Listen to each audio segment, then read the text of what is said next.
saya berdoa, Tuhan apa yang saya mau sampaikan minggu ini. Kemudian tiba-tiba ada bisikan di hati saya, Naaman, ceritakan tentang Naaman. Mari kita belajar sama-sama kisah hidup Naaman, apa yang dia alami dengan Tuhan. Saya akan khotbah dengan cara yang berbeda hari ini. Saya akan baca per ayat, kemudian kita akan bahas, kita akan kupas ayat sama-sama, belajar sama-sama dari firman Tuhan. Mari buka sama-sama saya dalam 2 Raja-Raja 5 ayat yang pertama. Judul perikopnya, Naaman disembuhkan. Ayat yang pertama, Naaman, panglima Raja Aram, adalah seorang terpandang di hadapan tuannya dan sangat disayangi. Sebab oleh dia, Tuhan telah memberikan kemenangan kepada orang Aram. Tetapi orang itu seorang pahlawan tentara sakit kusta. Orang Aram pernah keluar bergerombolan dan membawa tertawan seorang anak perempuan dari negeri Israel. Ia menjadi pelayan pada istri Naaman. Berkatalah gadis itu kepada nyonyanya, sekiranya tuanku menghadap nabi yang di Samaria itu, maka tentulah nabi itu akan menyembuhkan dia dari penyakitnya. Ayat keempat, lalu pergilah Naaman memberitahukan kepada tuannya, katanya, begini-beginilah dikatakan oleh gadis yang dari negeri Israel itu. Sampai situ dulu saya ingin bahas ini. Pelajaran penting dari kisah Naaman dalam 2 Raja-Raja 5 ayat 1-4 adalah ini. Yang pertama, Tuhan itu bisa pakai siapa saja, termasuk orang-orang yang belum percaya. Dipakai Tuhan bukan berarti tidak punya kelemahan. Naaman seorang panglima tentara di Aram, dan dia dipakai Tuhan untuk memberikan kemenangan bagi Aram. Belajar dari situ kita tahu bahwa ternyata Tuhan itu bisa pakai siapa aja, tidak hanya orang percaya. Karena itu kita harus sadar bahwa kalau kita dipakai Tuhan, semua itu karena kemurahannya. Kita mungkin di Indonesia ini punya pemimpin-pemimpin yang beda agama, beda kepercayaan dengan kita. Tapi yakinilah bahwa Tuhan juga bisa pakai hidup mereka untuk memberi kemenangan kepada bangsa kita. Karena itulah penting bagi kita untuk berdoa bagi pemimpin di bangsa kita. Dalam Kisah Rasul 10 ayat 34 dikatakan gini, lalu mulailah Petrus berbicara, katanya, sesungguhnya aku telah mengerti bahwa Allah tidak membedakan orang. Setiap orang dari bangsa manapun yang takut akan Dia dan yang mengamalkan kebenaran berkenan kepadanya. Tuhan bisa pakai siapa saja, terlepas dari apapun agamanya. Karena itu kita jangan mendiskriminasi agama lain, tapi kita berdoa supaya Tuhan juga pakai hidup mereka. Naaman sebagai panglima bagi Aram yang sangat-sangat disegani dan disayangi oleh Raja Aram, ternyata menderita sakit kusta. Dia dipakai Tuhan untuk membawa kemenangan bagi bangsa Aram, tetapi dia sendiri punya kelemahan, yaitu punya sakit kusta. Bicara soal ini, sekalipun orang itu dipakai Tuhan, bukan berarti dia nggak punya kelemahan. Mereka sempat menawan seorang gadis Israel, katanya. Nah, bagaimana ketika gadis Israel ini mungkin yang menjadi pelayan istri Naaman melihat bahwa tuannya sakit kusta, dia menyampaikan kepada nyonyanya bahwa ada seorang nabi yang bisa menyembuhkan suaminya. Nah, pasti istrinya menyampaikan kepada Naaman, dan kemudian Naaman memberitahukannya kepada Raja Aram bahwa ada seorang nabi di Israel yang bisa menyembuhkan dia. Waktu saya baca ayat ini, ada satu pengertian yang Tuhan berikan bahwa gini, orang tuh kalau udah sakit, omongan siapapun pasti didengar. Bagaimana caranya dia bisa sembuh, itu jadi targetnya. Tidak heran kalau orang udah sakit, dengar masukan dari orang, kamu harus pergi ke sini, ke sana, ke sini, ke sana. Mereka akan coba. Kemudian tidak sembuh, dengar lagi berita, kamu harus makan ini, kamu harus bikin ini dan makan itu. Semua orang ikut. Karena semua orang ingin sembuh. Orang kalau udah sakit tuh omongan siapa juga didengar. Malah saya pernah dengar, ada orang yang sakit parah, dia disarankan harus makan kotoran. Maaf, kedengarannya agak menjijikan, tapi saya dengar orang yang sakit ini lakukan. Bahkan ada yang sampai, maaf, minum air seninya sendiri. Orang kalau udah sakit itu, pokoknya mereka pengen sembuh. Belajar dari kisah Naaman ini, kita bisa lihat bahwa para asisten rumah tangga, babysitter, bisa dipakai Tuhan untuk mengabarkan Injil, menyampaikan pesan Tuhan.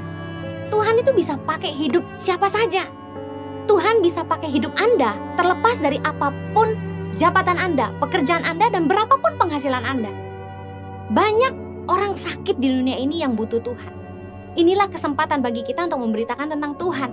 Kalau Anda bekerja sebagai asisten rumah tangga atau sebagai pengasuh anak, dengar, Tuhan bisa pakai hidupmu. Mari berdoa bagi majikanmu, berdoa bagi atasanmu, meskipun mereka memperlakukan kalian seperti tawanan. Seperti gadis Israel ini, dia merupakan tawanan yang kemudian dijadikan pelayan bagi istri Naaman. Tapi dia kasih tahu tentang kuasa Tuhan di tengah-tengah bangsanya, bahwa ada seorang nabi yang bisa menyembuhkan. Waktu saya pelayanan di Hong Kong dan juga di Taiwan dan juga di Malaysia, bahkan di Singapura, saya ketemu dengan banyak TKW, TKI, dan saya sangat sukacita melihat bagaimana Tuhan bisa pakai hidup mereka. Mereka melayani di gereja dan mereka juga berdoa bagi keluarganya. Beda sekali dengan para ART yang ada di Indonesia. Di luar negeri itu mereka punya kebebasan untuk pergi ke gereja hari Minggu. Meskipun ada yang tidak diizinkan pergi, tapi mereka mendengarkan lewat online. Luar biasa bagaimana mereka haus dan lapar akan Tuhan. Saya punya teman yang ibu rumah tangga. Dia cuma ngurus anak di rumah. Dan sehari-harinya dia bergaulnya sama babysitternya, sama pengasuh anaknya. Bayangkan seorang babysitter atau asisten rumah tangga itu bisa jadi sahabat bagi para nyonyanya, teman berbagi cerita. Saya percaya bahwa Tuhan sanggup pakai para asisten rumah tangga dan babysitter untuk memberitakan kabar baik. Saya senang dengar bahwa sambil masak, sambil cuci pakaian, sambil goreng-goreng, banyak yang suka dengar khotbah saya lewat HP. Dengar hari ini, kalau engkau dengar khotbah ini, Tuhan mau pakai hidupmu. Jadilah berkat bagi tempat di mana kamu bekerja. Jadilah teladan bagi majikanmu, dalam imanmu, dalam kesungguhan hatimu. Saya berdoa agar hidup Anda dipakai Tuhan luar biasa. Mari kita kembali baca dalam 2 Raja-Raja 5, ayat yang ke-5. Maka jawab Raja Aram, baik, pergilah, dan aku akan mengirim surat kepada Raja Israel. Lalu pergilah Naaman dan membawa sebagai persembahan 10 talenta perak, dan 6.000 shikal emas, dan 10 potong pakaian. Ayat ke-6, ia menyampaikan surat itu kepada Raja Israel yang berbunyi, sesampainya surat ini kepadamu, maklumlah kiranya bahwa aku menyuruh kepadamu Naaman, pegawaiku, supaya engkau menyembuhkan dia dari penyakit kustanya. Ayat ke-7, segera sesudah Raja Israel membaca surat itu, dikoyakkannyalah pakaiannya serta berkata, Allahkah aku ini yang dapat mematikan dan menghidupkan, sehingga orang ini mengirim pesan kepadaku supaya ku sembuhkan seorang dari penyakit kustanya? Tetapi sesungguhnya, perhatikanlah dan lihatlah, ia mencari gara-gara terhadap aku. Ayat ke-8, segera sesudah didengar Elisa, abdi Allah itu, bahwa Raja Israel mengoyakkan pakaiannya, dikirimnyalah pesan kepada Raja, bunyinya, mengapa engkau mengoyakkan pakaianmu? Biarlah ia datang kepadaku, supaya ia tahu bahwa ada seorang nabi di Israel. Ayat 9, kemudian datanglah Naaman dengan kudanya dan keretanya, lalu berhenti di depan pintu rumah Elisa. Hal ketiga yang kita perlu belajar dari kisah Naaman adalah gini. Kita ini sebagai orang percaya, kita punya yang dunia tidak punya, yaitu kita punya Allah yang hidup di tengah-tengah kita. Allah yang nyata kuasanya. Allah yang bekerja lewat hidup kita. Orang-orang yang menyebut dirinya orang percaya kadang tidak menyadari kuasa Tuhan yang menyertai hidupnya. Bayangkan Raja Israel tidak menyadari bahwa yang dimaksud oleh Raja Aram adalah kuasa yang bekerja di tengah-tengah bangsa Israel, bahwa ada seorang nabi di situ yang menyatakan suara Tuhan bagi bangsa Israel. Saking terbiasanya dengan keberadaan nabi di bangsanya, Raja Israel itu nggak menyadari kekuatan di bangsanya bahwa mereka memiliki penyertaan Allah. Sometimes kita tuh nggak acknowledge the privilege. Sebagai orang percaya, kita itu punya satu kemurahan dari Tuhan, bahwa hidup kita disertai Tuhan. Tahukah Anda, orang-orang di luar sana yang mereka nggak lahir baru, nggak sungguh-sungguh kenal Tuhan, mereka asing dengan apa yang kita bicarakan ini, bahwa mereka nggak sadar bahwa ada Tuhan yang sungguh-sungguh nyata. Bahkan ketika kita keluar dan kita bicara sama mereka bahwa, hey, Tuhan bisa bicara, hey, Tuhan suruh saya lakukan ini, mereka mendengar itu dan mereka asing. Kita orang Kristen, kita orang percaya seringkali menganggap kecil, menganggap enteng, seolah-olah perkara-perkara ajaib yang Tuhan kerjakan menjadi sesuatu yang biasa aja.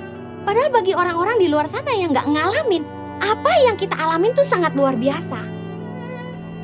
Pelajaran penting yang kita perlu ingat adalah gini, dunia itu perlu mendengar dan melihat bahwa Tuhan itu ada di tengah-tengah kita. Bahwa Tuhan hadir di tengah-tengah orang percaya, perbuatannya sungguh hebat dan luar biasa. Kita perlu bersaksi tentang perbuatannya, terutama kepada orang-orang yang belum percaya. Saya senang sekali untuk ceritakan bagaimana Tuhan itu luar biasa. Satu kali saya makan malam dengan beberapa artis dan juga ada Kick Andy waktu itu di Merauke, dan mereka dengar dari Pak Andi Noya tentang apa yang kami kerjakan di Tangan Pengharapan. Kemudian bertanyalah salah satu artis ini kepada saya, "Bu Heni, dari mana dananya? Kok ibu bisa kasih makan ribuan anak Indonesia dalam kurun waktu yang cukup lama, belasan tahun ya? Kalau ke hari ini kan sudah hampir 16 tahun. Saya bilang gini, karena Tuhan yang mengerjakan semuanya. Mereka ketawa. Karena bagi orang yang tidak percaya, hal-hal itu mustahil. Tapi bagi kita orang percaya, Tuhan itu sering mengerjakan hal yang mustahil bagi manusia di depan mata kita. Kalau saya orang kaya, kalau saya punya konglomerat di belakang saya, kelihatannya semua itu menjadi mudah.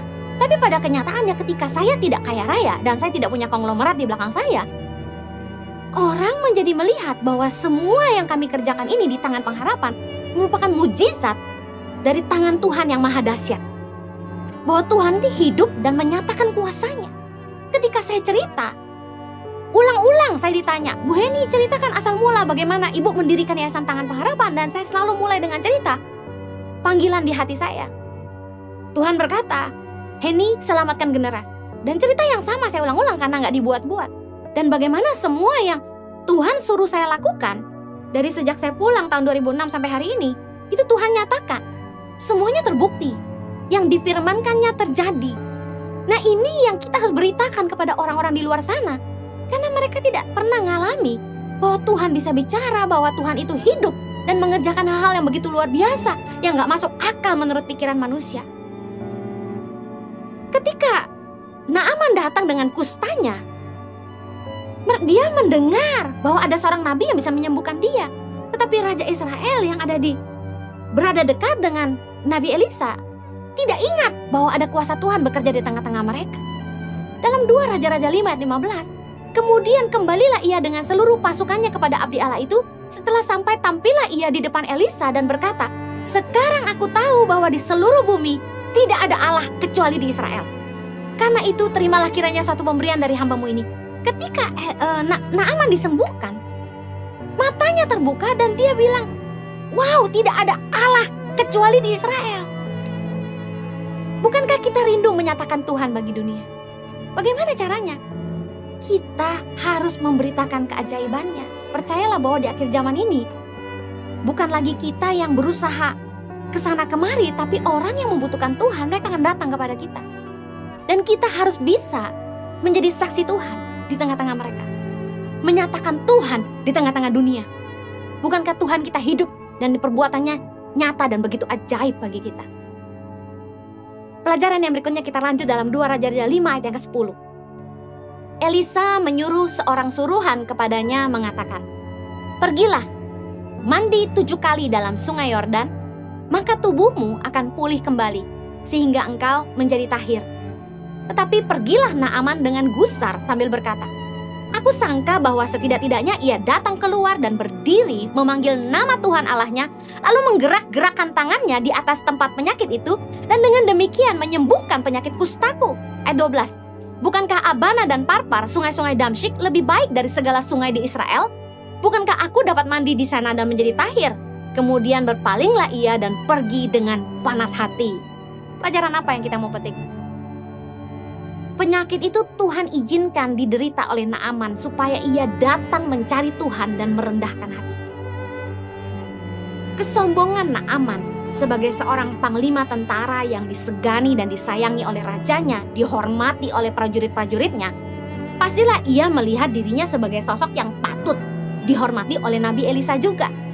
Tetapi yang terjadi ketika dia datang ke rumah Elisa, Elisa tidak menyambutnya, tapi malah menyuruh orang suruhannya untuk memerintahkan kepada Naaman untuk mandi 7 kali di sungai Yordan. Jelas Naaman tersinggung dan terlebih gini, dia tahu bahwa sungai Yordan itu sangat-sangat keruh. Dan tidak pernah dalam sejarah orang mandi di Sungai Yordan itu bisa sembuh dari sakit kusta. Jadi dia merasa dipermainkan. Pertama, sebagai tamu kehormatan dia tidak disambut. Yang kedua, yang merintah dia itu suruhannya Elisa. Segitu rendahnya mungkin dia merasa. Kemudian yang ketiga, dia disuruh berendam di air sungai yang sangat keruh supaya dia sembuh. Dia merasa dia dipermainkan. Sudah nggak dihargai, diperintah orang kecil. Dan dia disuruh berendam di sungai yang keruh. Kalau Anda pernah ke Israel, Anda ke Sungai Yordan. Sungai Yordan itu biasanya yang dipakai untuk baptis ada 2 titik. Yang satu dari sisi dekat Israel, yang satu di Yeriko, Palestina. Saya tunjukkan gambar Sungai Yordan dari sisi Yeriko, Palestina, yang diyakini sebagai tempat Yohanes Pembaptis membaptis Yesus. Sungai Yordan ini airnya sekeruh ini, warnanya coklat persis air di Kalimantan, air sungai-sungai di Kalimantan. Saya ingat waktu saya ke pedalaman Kalimantan, kami numpang di rumah orang, itu air dari kali itu ditarik ke bak mandi, baknya besar gitu, airnya coklat begini, ampun. Saya nggak berani sikat gigi dengan air itu. Nah, di Yeriko airnya sekeruh ini, air Sungai Yordan. Bayangkan, Naaman bilang gini, bahwa ada sungai-sungai yang jauh lebih jernih di Damsyik, yaitu Abana dan Parpar. Ngapain dia harus ke Sungai Yordan yang keruhnya begitu? Dia tersinggung. Tapi pelajaran penting ini adalah ini. Penyakit Tuhan izinkan dideritanya supaya Naaman datang mencari Tuhan dan merendahkan hatinya. Jelaslah dia tersinggung. Karena perlakuan Elisa terhadap dia dirasakan kurang pantas. Dan juga untuk berendam di Sungai Yordan itu sangat-sangatlah keruh. Tapi untung ada pegawai-pegawainya. Kita lanjut di 2 Raja-Raja 5 ayat 13. Tetapi pegawai-pegawainya datang mendekat serta berkata kepadanya, "Bapak, seandainya nabi itu menyuruh perkara yang sukar kepadamu, bukankah Bapak akan melakukannya? Apalagi sekarang ia hanya berkata kepadamu, mandilah dan engkau akan menjadi tahir." Ayat 14, maka turunlah ia membenamkan dirinya 7 kali dalam Sungai Yordan sesuai dengan perkataan abdi Allah itu. Lalu pulihlah tubuhnya kembali seperti tubuh seorang anak dan ia menjadi tahir. Ayat 15, kemudian kembalilah ia dengan seluruh pasukannya kepada abdi Allah itu. Setelah sampai, tampillah ia ke depan Elisa dan berkata, "Sekarang aku tahu bahwa di seluruh bumi tidak ada Allah kecuali di Israel. Karena itu terimalah kiranya suatu pemberian dari hambamu ini." Pelajaran apa yang kita petik?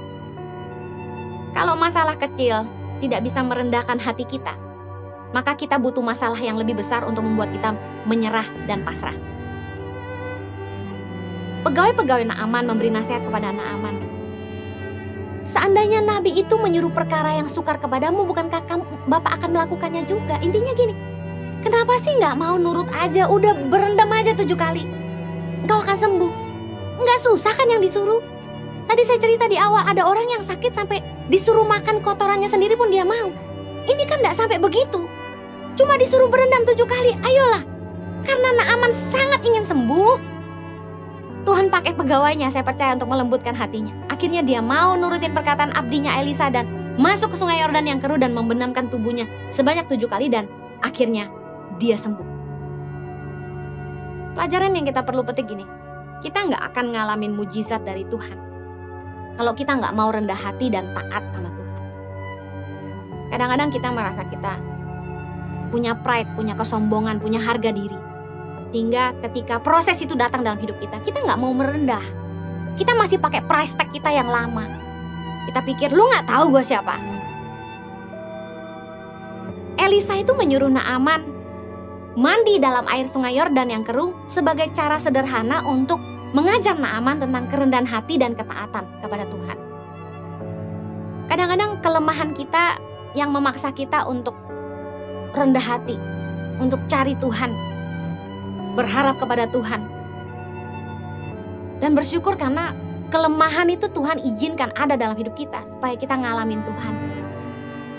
Tadi saya sudah bilang, orang tuh kalau sudah sakit disuruh apapun pasti mau. Satu pelajaran yang saya dapat gini, Tuhan izinkan dalam hidup kita tuh ada kelemahan. Dalam hal ini Naaman punya kelemahan, yaitu penyakit kustanya. Dia seorang yang hebat, seorang panglima tentara yang selalu menang karena disertai Tuhan. Tapi dia punya kelemahan, yaitu penyakit kustanya.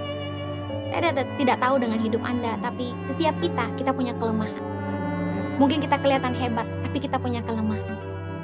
Tapi tahukah Anda bahwa Tuhan izinkan kita punya kelemahan supaya kita mencari Tuhan, supaya kita sadar kita butuh Tuhan, kita sadar bahwa kita harus mengandalkan Tuhan. 2 Korintus 12 ayat 9 berkata gini, "Tetapi jawab Tuhan kepadaku," kata Rasul Paulus, "cukuplah kasih karuniaku bagimu, sebab justru dalam kelemahanlah kuasaku menjadi sempurna. Sebab itu terlebih suka aku bermegah atas kelemahanku, supaya kuasa Kristus turun menaungi aku. Karena itu aku senang dan rela di dalam kelemahan, di dalam siksaan, di dalam kesukaran, di dalam penganiayaan dan kesesakan oleh karena Kristus. Sebab jika aku lemah, maka aku kuat." Rasul Paulus juga ngalamin bahwa dia punya kelemahan dalam hidupnya, dan dia sadar bahwa dalam kelemahannya kuasa Tuhan menjadi sempurna. Saya bersyukur bahwa dalam hidup saya juga saya punya kelemahan. Dengan itu saya tidak bisa menyombongkan diri saya. Saya bersyukur dalam rumah tangga, saya punya kelemahan, karena itu saya butuh suami saya. Saya bersyukur bahwa setiap kita itu punya titik di mana kita sadar tanpa Tuhan kita nggak bisa. Karena tanpa kelemahan kita akan jadi orang yang pongah, sombong, lupa Tuhan. Tadi pagi saya berpikir, apa ya Tuhan yang Tuhan pakai dalam hidup saya untuk menjadi titik lemah yang membuat saya selalu bergantung kepada Tuhan adalah ini.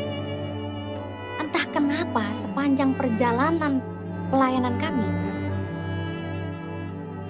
saya sama Jojo tuh gak pernah tuh punya orang hebat, orang kuat, konglomerat yang kayak bisa bantu kami gitu loh. Dulu saya sempat berpikir, apakah ada gitu orang yang mau membuat sebuah usaha yang keuntungannya benar-benar untuk menopang pelayanan Tangan Pengharapan. Kayaknya sulit, karena semua orang pasti lebih mementingkan diri mereka sendiri. Dulu ada satu pengusaha yang dekat banget sama kami. Dia bilang, wah dia mau bikin pabrik ini, dia mau bikin usaha itu. Padahal kami tahu sebenarnya dia nggak butuh pabrik yang baru maupun usaha yang baru karena usahanya sudah sangat maju. Saya pikir, wah gampang banget bisnismen bikin usaha. Kenapa dia nggak bikin satu buat support Tangan Pengharapan gitu kan? Sempat dulu kepikiran gitu. Tapi Tuhan ngajarin bahwa kita nggak bisa ngandalin orang. Nah hari ini saya bersyukur karena saya nggak punya orang kuat. Saya selalu bergantung kepada tangan Tuhan yang hebat. Kelemahan kami dalam pelayanan ini adalah kami bukan orang kaya raya.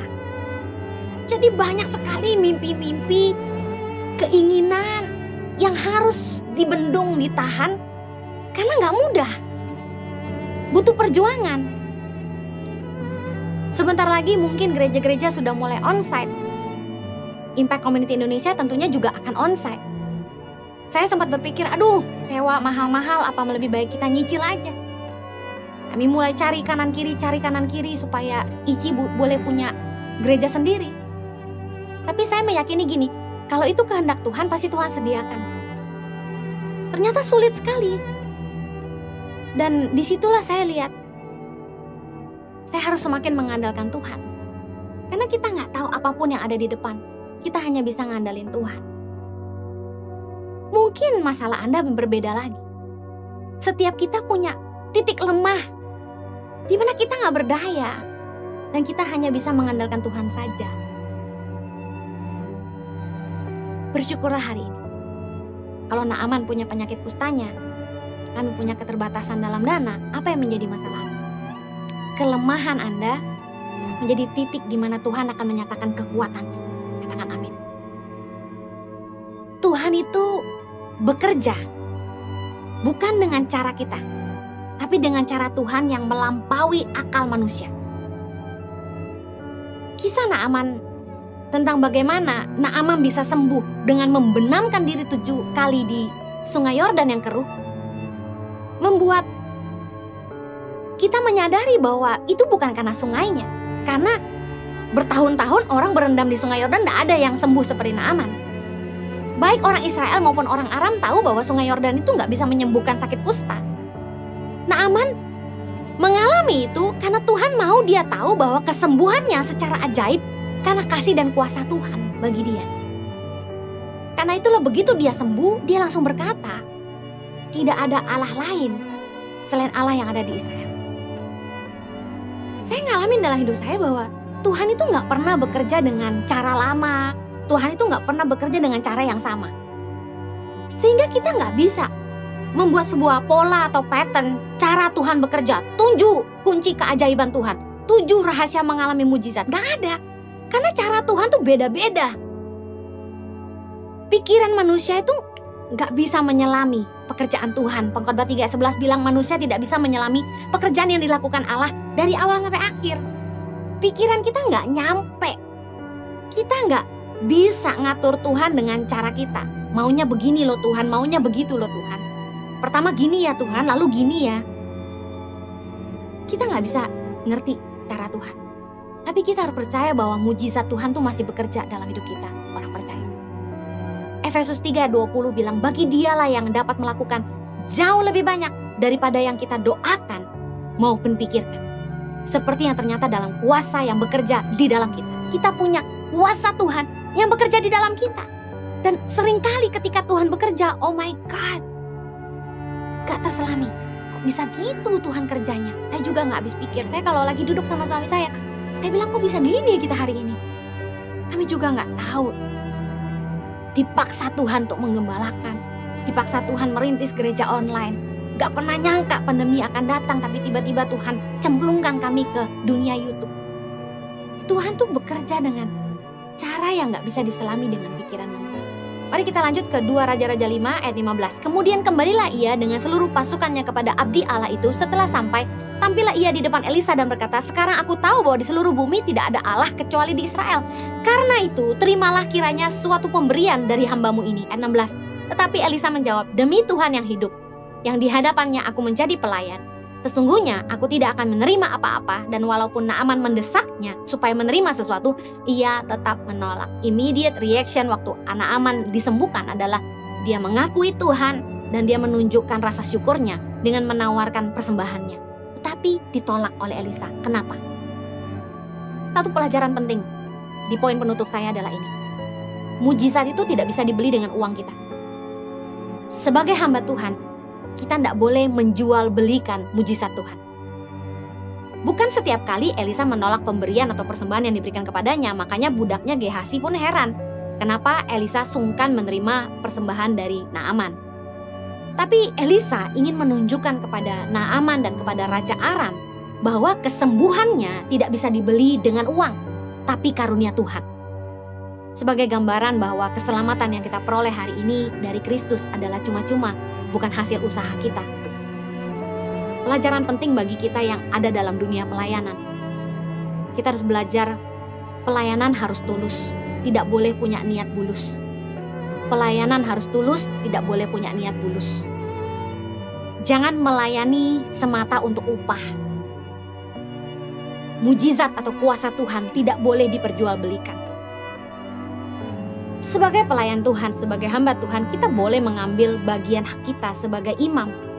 Tapi jangan sampai kuasa Tuhan kita perjualbelikan untuk memperkaya kita. Sebagai hamba Tuhan, kita hanya melakukan yang harus kita lakukan. Karena itulah saya dan suami nggak hitung-hitungan dalam pelayanan. Ketika ada orang yang meminta kami untuk melayani mereka untuk konseling, maupun untuk pernikahan, maupun untuk baptisan, kami nggak ada fee-fee di depan. Bahkan satu kali suami saya memberkati sebuah pernikahan, diminta membawa tim musik, worship leader dan sebagainya. Kemudian selesai acara, pengantin memberikan persembahan dan orang yang menerima persembahan ini bilang, Pak, persembahannya sedikit sekali untuk para pemusik, bagaimana? Suami saya katakan berikan semua pada semua pemusik yang ada, pemusik dan worship leader dibagikan. Suami saya pulang dengan tidak membawa apa-apa. Kami tidak pernah cari untung dalam pelayanan. Diganti tiket, tak diganti tiket, kami diam aja. Bahkan pernah ada gereja yang komplain ketika saya melayani di gerejanya. Saya di sesi sore itu tidak ada pelayanan, saya diminta teman mengisi gereja teman saya. Lalu gereja yang mengundang minta tiketnya dikembalikan karena dianggap saya diundang gereja ini kok malah pelayanan di gereja lain, ya kami kembalikan. Saya sama suami tidak pernah hitung-hitungan. Bahkan suatu kali saya pelayanan di beberapa kali, bahkan ketika saya melayani di gereja-gereja kecil, waktu diberikan persembahan, saya kasihan sama gembalanya sederhana sekali, saya kembalikan. Saya sama suami nggak pernah pilih-pilih, mau jemaat kecil, mau jemaat kaya, miskin, kami layani semuanya. Saya pernah diundang di gereja yang super duper kecil, masuk ke gang parkir aja nggak ada. Kami nggak pernah pilih-pilih. Kami bersyukur bahwa Tuhan itu menyediakan semua yang kami butuhkan. Saya percaya bahwa pelayanan itu harus dimulai dari ketulusan, supaya nama Tuhan